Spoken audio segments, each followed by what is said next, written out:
Imagine walking through immigration in a foreign land, passport in hand, and instead of weary stares or indifferent nods, you're met with a respectful bow, a smile, and an eager ni hao. You're not in Beijing. You're not even in Asia. But you're in a country where being Chinese doesn't make you foreign, it makes you family. Welcome to the global landscape in 2025, where China's soft power is rewriting international hospitality, diplomacy, and street food menus. Whether it's because of business ties, historical loyalty, tourism gold mines, or cultural curiosity, these 15 countries have developed a surprising, and in many cases strategic, respect for Chinese citizens. But stay tuned. At the end, we'll reveal one unexpected bonus nation where the admiration for Chinese people has gone beyond polite to poetic. Number 15, Egypt. In the dry heat of Cairo's midday sun, the sounds of Arabic street vendors shouting over the honking madness of traffic are joined by another familiar language, Mandarin. You're not hearing things. Egypt, long a nexus of ancient empires, is now firmly looped into China's modern Belt and Road Initiative. But this isn't just about dollars and dynasties. Chinese travelers often find Egyptian hospitality unusually warm, even by Middle Eastern standards. Local businesses go out of their way to accommodate Mandarin-speaking tourists, from restaurant menus to guided tours inside the Great Pyramid. Chinese influence isn't seen as intrusive here, more like reincarnated partnership.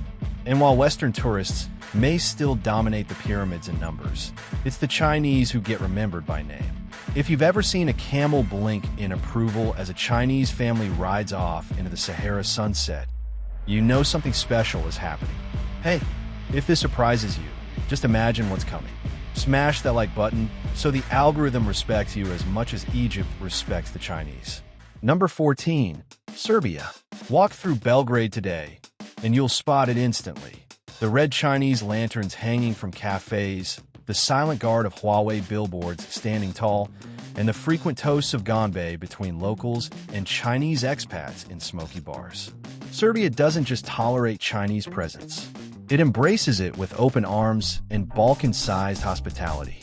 The relationship is less transactional and more political poetry. Serbia sees China as a friend who didn't flinch when the bombs fell in the 90s and the West turned its head. That memory runs deep. In return, Beijing has funneled billions into bridges, railways, and manufacturing zones across the country. And it's not one-sided. Chinese communities in Serbia actively participate in national holidays, sporting Serbian jerseys and waving both flags with equal pride. It's diplomacy done in dumplings and soccer chants. Even the local media coverage of China borders on reverent, a tone usually reserved for saints and undefeated tennis players. The admiration runs deep and, frankly, feels unforced. So if you're Chinese and find yourself in Belgrade, don't be surprised if you're offered a Rakija shot by a complete stranger yelling, "Zivali, brother from the East." Number 13, Pakistan. Call it brotherhood, call it higher than the Himalayas, deeper than the ocean, and sweeter than honey. Pakistan and China's friendship is less about convenience and more about mythos. The China-Pakistan Economic Corridor has not only transformed the physical landscape, it's carved a psychological superhighway of admiration and mutual dependence. Chinese workers in places like Gwadar are protected like VIP guests, not out of fear, but out of fierce loyalty. In Pakistani households, Chinese visitors are often treated with ceremonial respect. Shoes off, chai on. Mothers insist you eat more roti, while fathers ask about Xi Jinping like he's a family friend. It's part admiration, part fascination. Pakistanis often cite China's restraint, its refusal to lecture or meddle in internal affairs, as a sign of true friendship. And in a world constantly pointing fingers, that silence is golden. There's also a subtle identity alliance. Both countries see themselves as misunderstood by the West, and this shared grievance quietly forges deeper empathy. Respect isn't always loud. Sometimes it's found in a shared glance and a knowing nod. And maybe, just maybe, you haven't lived until you've seen a Chinese engineer doing the Bhangra at a truck stop. Number 12, Thailand. You wouldn't guess it from the chaos of Bangkok's tuk-tuks and floating markets, but Thailand holds a soft spot for the Chinese. Maybe it's the shared Buddhist roots. Maybe it's the dim sum. Maybe it's the fact that millions of Thais have Chinese ancestry themselves. Either way, the respect runs deep. Thai schools teach Mandarin with enthusiasm. Entire tourist districts operate with bilingual signage. And in rural areas, Chinese travelers are often treated with reverence, once reserved for monks. Thailand doesn't shout its love for China. It expresses it through service. Hotels, spas, taxis, all subtly tuned to Chinese preferences, from kettle placements to red decor during Lunar New Year. Interestingly, Thais view Chinese success stories with genuine inspiration. The transformation of Shenzhen is seen not as a threat, but as proof that Asian nations can thrive without Western templates. That matters. On the business front, Chinese investors are reshaping Thai real estate and retail. But instead of resistance, there's often gratitude, the belief that this partnership is keeping the economy afloat. And let's be real, Chinese tourists basically are the tourism industry here. The result? VIP treatment without the need to ask, hey, if you've ever been upgraded to a corner suite just for ordering noodles in Mandarin, maybe drop a comment below. We'd love to hear your story. Number 11, Kenya. In Nairobi, the sound of Mandarin over Swahili isn't jarring anymore. It's the new normal. Kenya's embrace of Chinese citizens is one of the more surprising developments of the last decade. But it's no accident. But more fascinating is the cultural crossover. Chinese cuisine is making its way into Kenyan homes, while Kenyan fashion, yes, Ankara prints, are popping up in Guangzhou malls. Kenyan media often portrays Chinese characters as mentors, allies, or innovators. It's a radical shift from the usual Western tropes, and it's reshaping public perception. Yes, there are occasional frictions, misunderstandings happen. But on the ground, respect outweighs resentment. People see the value, and more importantly, the human behind the investment. In some rural towns, Chinese doctors working in mobile health units are treated like saints. They show up with medicine and leave with mangoes. Not a bad exchange. Number 10, the Philippines. Yes, there's political tension. Yes, the South China Sea is basically a game of risk at this point. But peel back the headlines, and you'll find something oddly sincere in how ordinary Filipinos interact with Chinese visitors. The shared history between the two nations is as old as porcelain trade. Modern Manila is dotted with Chinese schools, temples, and family-run businesses that date back centuries. Even Filipino television occasionally features Chinese romantic leads, a gentle nod to cultural warmth. The irony? Love triangles are more believable than the international ones. Filipinos, ever the masters of emotional intelligence, can separate government from people. That's the secret. They may criticize Beijing, but the Chinese visitor at their table welcome like family. Number 9, Greece.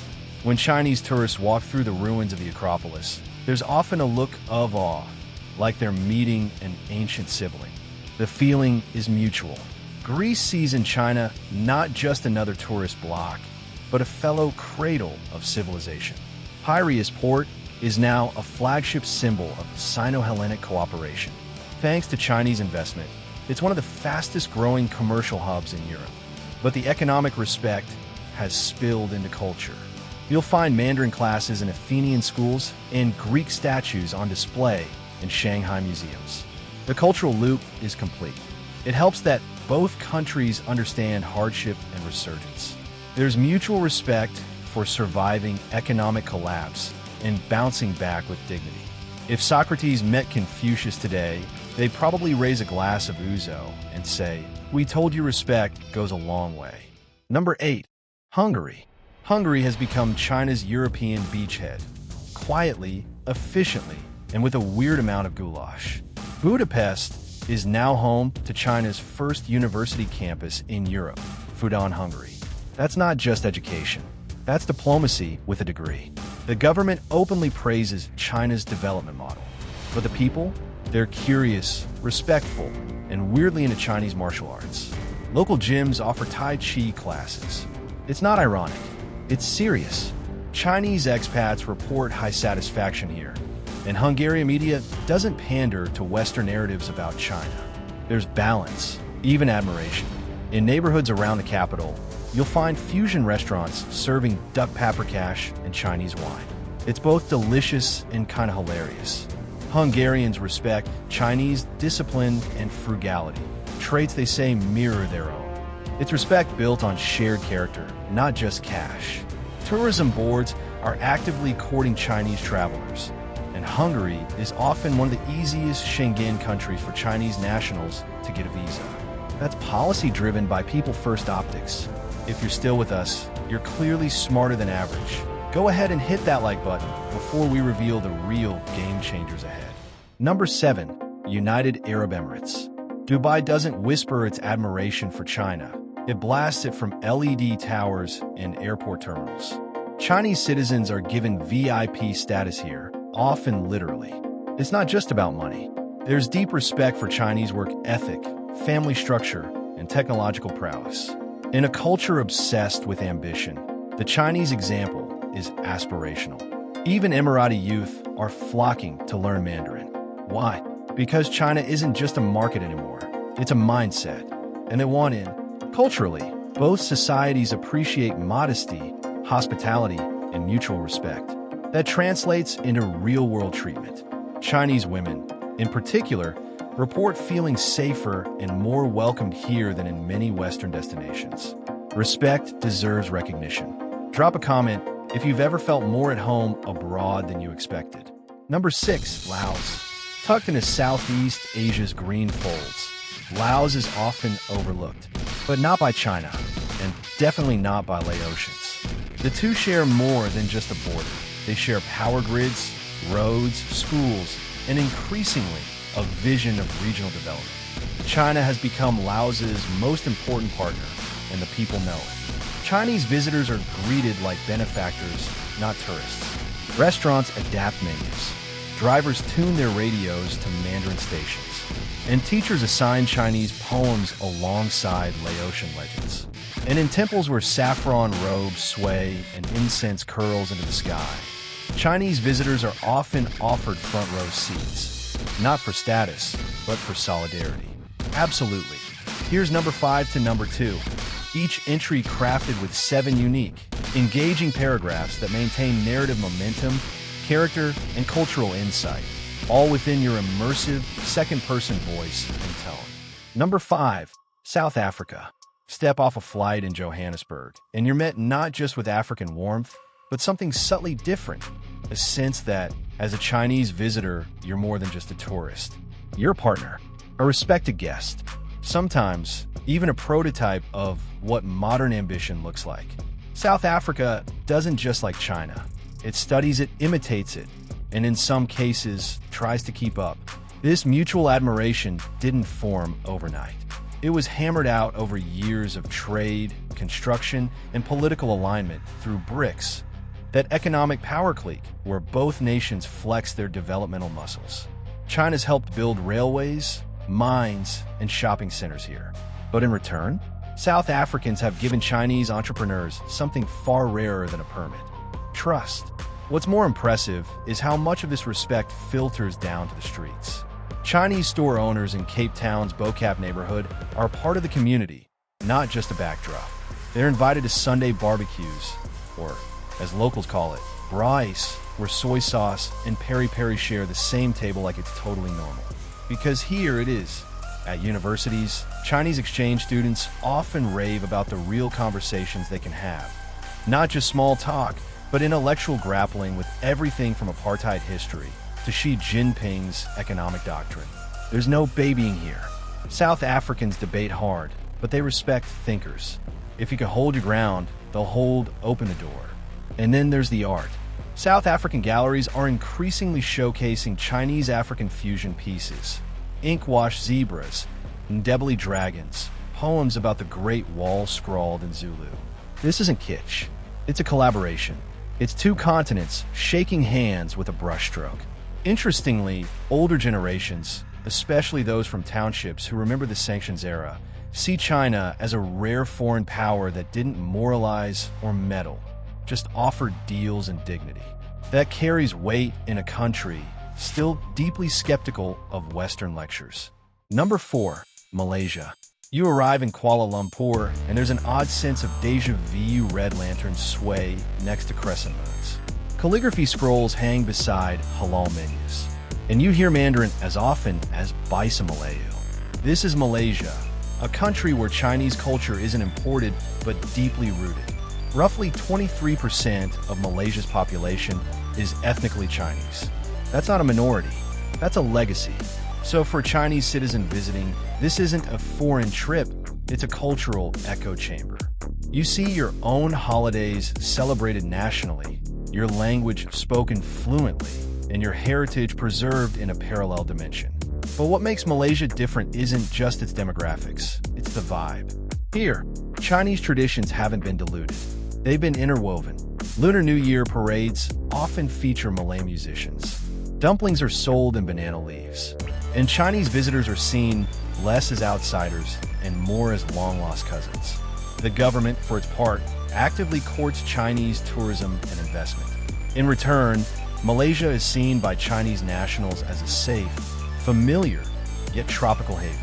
It's Bali with better broadband and dim sum that doesn't taste like it was frozen in 1983.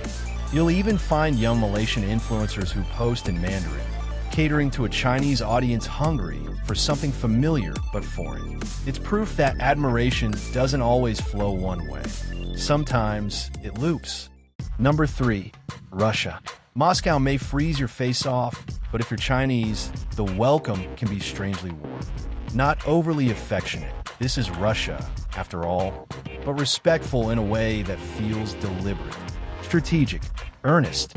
The kind of respect forged on the anvil of shared adversities and global poker games. You won't see parades in your honor.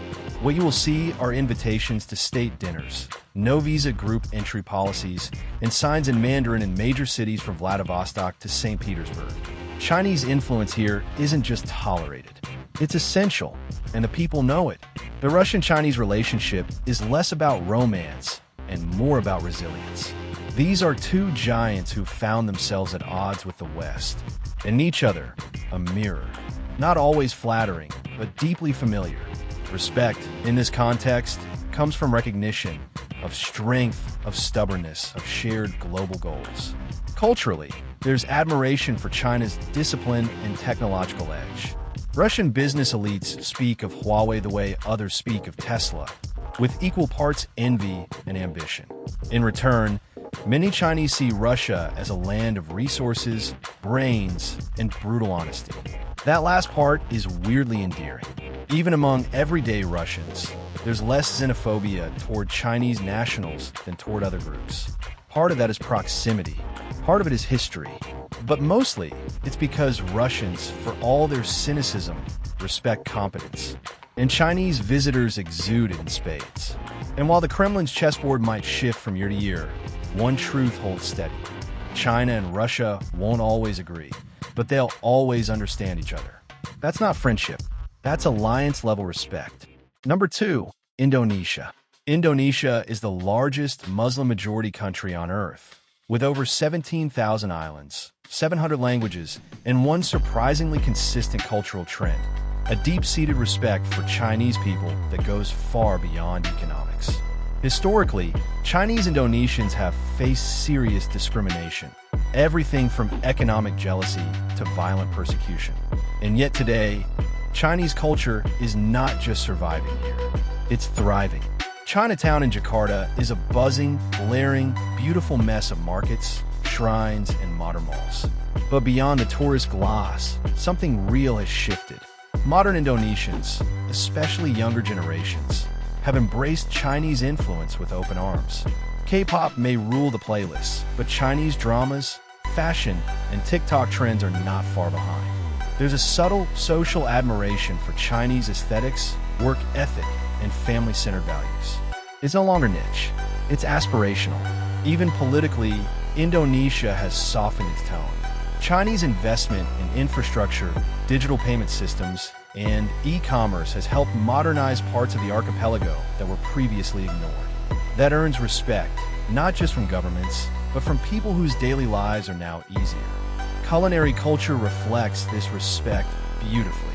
You'll find Chinese flavors in the most sacred Indonesian dishes, from bakso with Shaoxing wine hints to nasi goreng inspired by Sichuan spice.